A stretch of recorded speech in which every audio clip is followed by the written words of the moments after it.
दोस्तों बहुत नमस्कार। जय हिंद, वंदे मातरम, जय श्री राम। बहुत स्वागत है आप सभी का आपके अपने YouTube चैनल दिव्य राजन चैनल पर।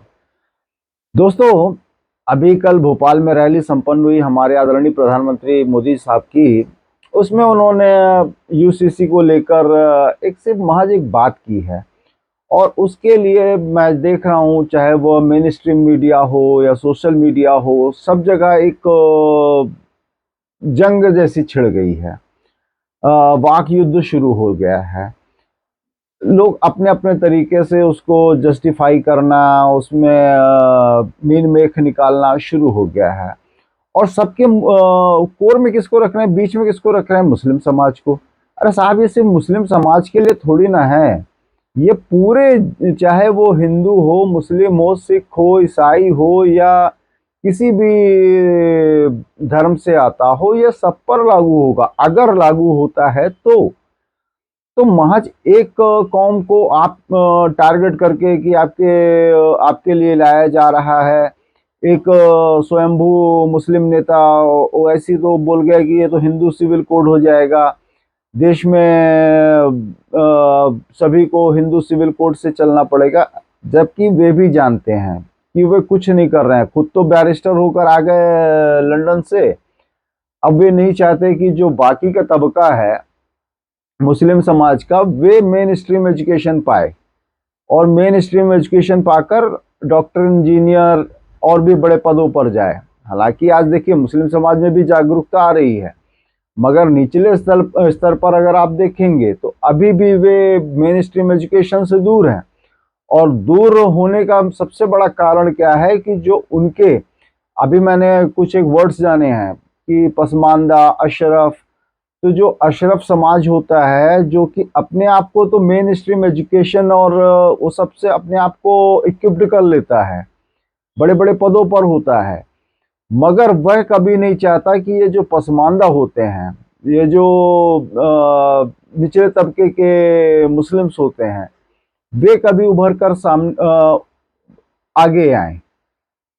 And that is the reason कि वे आज भी स्ट्रगल कर रहे हैं, पसमानदा समाज। क्योंकि अशरफियों ने उनको, अब मैं उन्हीं के लैंग्वेज में बोल रहा हूँ कि अभी मैं अगर हिंदी में बोलूँ तो जो मुस्लिम समाज का अभिजात्य वर्ग है, उसने कभी जो दबे कुचले जो मुस्लिम समाज है उसको उभरने नहीं दिया, उभरना देना भी नहीं चाहता, क्योंकि वह उसको अपने वोट बैंक की तरह से इस्तेमाल करना चाहता है। वैसे तो देखिए साहब, पॉलिटिकल पार्टी जो भी सत्ता में थी इन खासतौर पे 50, 55, 60 साल तक, उन्होंने हमेशा मुस्लिम समाज को एक वोट बैंक ही बना के रखा। कभी उनके सच में हित के लिए कुछ, मेरे को तो कभी कुछ समझ में आई ही नहीं कि ऐसा क्या है कि मतलब मेन स्ट्रीम एजुकेशन से उनको दूर रखा गया। आज जो शहर में अर्बन मुस्लिम्स हैं, मैं उनकी बात नहीं कर रहा हूँ। आप गांव के दूर दराज के माइक्रो इंटीरियर्स में आप जाइए तो वहाँ के और भी सब जगह आपको पा जाएंगे कि मेन स्ट्रीम एजुकेशन से दूर हैं, जिसके चलते हुए जो मेन स्ट्रीम जॉब, खासतौर में सरकारी जॉब्स की बात कर रहा हूँ, तो उससे भी वे दूर हैं, उनका रेशियो कम है। अब जैसा कि एक अभी फिलहाल, चलिए अभी इस एजुकेशन और जॉब को साइड में रखकर हम लोग जो मुख्य मुद्दा है यूसीसी, उस पर बात करते हैं। तो अभी से उनके मन में बैठाया जाने लग गया है कि बस तैयार हो जाओ, तुमको मतलब ऑल सॉर्ट ऑफ नॉनसेंस। जबकि अभी वह यूसीसी एक प्रस्तावना है, अभी उसका ड्राफ्ट तैयार होगा। ड्राफ्ट तैयार होने के बाद ही जब हमारे जो लॉ स्पेशलिस्ट हैं, विधि विशेषज्ञ हैं, वे तय करेंगे कि इसमें से कौन सा पार्ट सही है, कौन सा पार्ट सही नहीं है, उसमें फिर करेक्शंस होंगे। मतलब एक it's a lengthy process, it can't be done overnight कि आप 2-4 घंटे में आपने एक ड्राफ्ट तैयार किया, उसको फ्लोर पर रखा, वो दोनों जगह से पारित कराया, पारित करा के जो भी प्रोसेस है प्रेसिडेंट के सिग्नेचर हुए और the very next day it's applicable to all Indians. मैं इंडियंस बोल रहा हूँ, है ना, कोई इसमें धर्म, जाति, और मैं वो नहीं देख रहा हूँ। तो क्यों ऐसा भी से एक माहौल क्रिएट करना। मैं देखता हूँ टीवी स्टूडियोज में खास तौर पे उसको लेकर तू मैं शुरू हो गई है। अरे साहब, अभी बहुत कुछ और भी है उसके अलावा, है ना। अभी जैसे अगर मैंने जिक्र किया था कि भोपाल में आदरणीय मोदी जी ने इसकी प्रस्तावना रखी, जबकि यह सुप्रीम कोर्ट द्वारा कई बार यह इस यूसीसी के लिए केंद्र सरकार से आग्रह किया जा चुका है। ऐसा नहीं है कि मोदी जी के अपने दिमाग की उपज है, नहीं, हमारा आदरणीय सुप्रीम कोर्ट की ने कई बार इस बात के लिए केंद्र सरकार को आग्रह किया है कि यूसीसी देश में होना चाहिए। मैं दो एग्जाम्पल तो ऐसे हैं साहब जो शायद कि जो भी पढ़ा लिखा समाज है वो जानता ही होगा।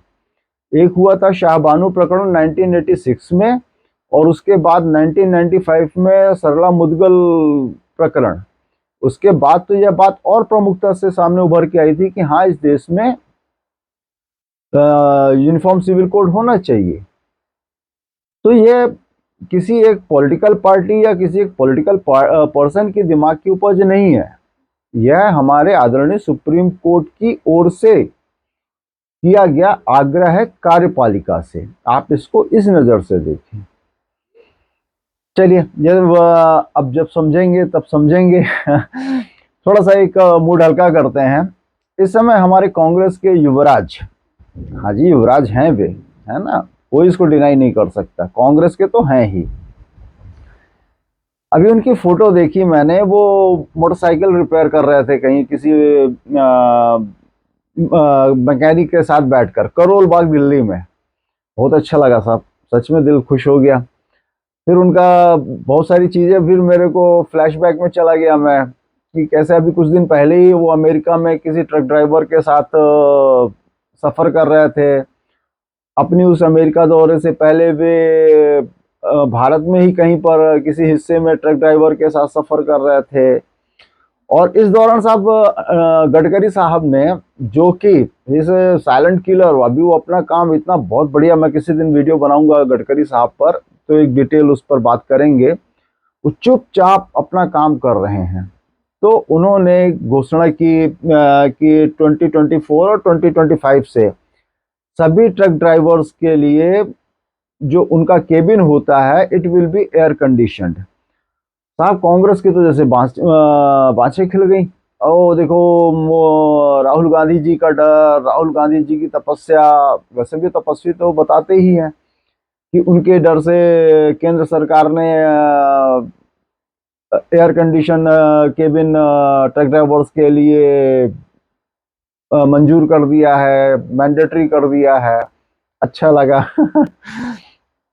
और साहब फिर खैर, अभी ये मैकेनिक वाली बात, तो जो आज देखा मैं उनके हाथ में पाना पेचकस है और वो लगे हुए हैं मोटरसाइकिल बनाने में। और इसके पहले भी उनका मैंने कुछ चीज़ें याद आ गई कि कैसे एक बार वो एटीएम की लाइन में भी लगे थे, 4,000 रुपये नोट निकाल कर लाए थे, 4,000 रुपये की नोटबंदी के समय, याद कीजिए। और उसके पहले एक बार वो अपनी फटी जेब दिखा रहे थे, कुर्ते का फटा जेब। टेम्पल रेस तो खैर उनकी, इट्स यू नो द, मतलब क्या कहें, हर कोई जानता है। और अभी चुनाव शुरू भी होने हैं, तो अभी बहुत जल्दी शुरू भी होना है। अब तो खासतौर पे हिंदी बेल्ट में चुनाव होने हैं, तब तो टेम्पल रेस का महत्व बहुत बढ़ जाता है। और मतलब कुछ एक अच्छी चीजें मिल गई देखने को, सुबह मन गदगद हो गया। और एक कोई बात है साहब जो एक मिस कर रहा था मैं, हाँ यस, दैट इज टमाटर। टमाटर के रेट्स को लेकर भारी, अभी टमाटर हुआ लाल। आपके शहर में आप बताइए क्या रेट बिक रहा है। हमारे यहाँ देखता हूँ वो टमाटर दिखा दिखाकर कि 120 रुपए किलो है, 140 रुपए किलो है। देखिए साहब, ठीक है, अब अभी महीना भर पहले आप याद कर सकें तो यही किसान टमाटर को रोड में फेंक रहे थे। मैंने देखा है, रोड पर फेंक रहे थे कि उनको उसका शायद है कि 2 रुपए पर केजी भी नहीं मिल रहा था।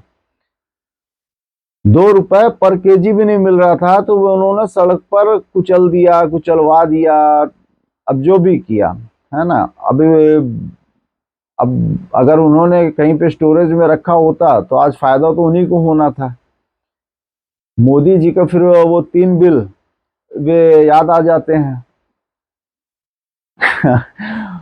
तो अब शायद है कि इशारा बहुत है। ठीक है साहब, अभी के लिए इजाज़त दीजिए, फिर मिलेंगे हम। आज कोई अच्छे मुद्दे को लेकर आएंगे और अच्छी बातें करेंगे, संवाद करेंगे। तब तक के लिए आज्ञा दीजिए। जय हिंद, जय श्री राम, वंदे मातरम।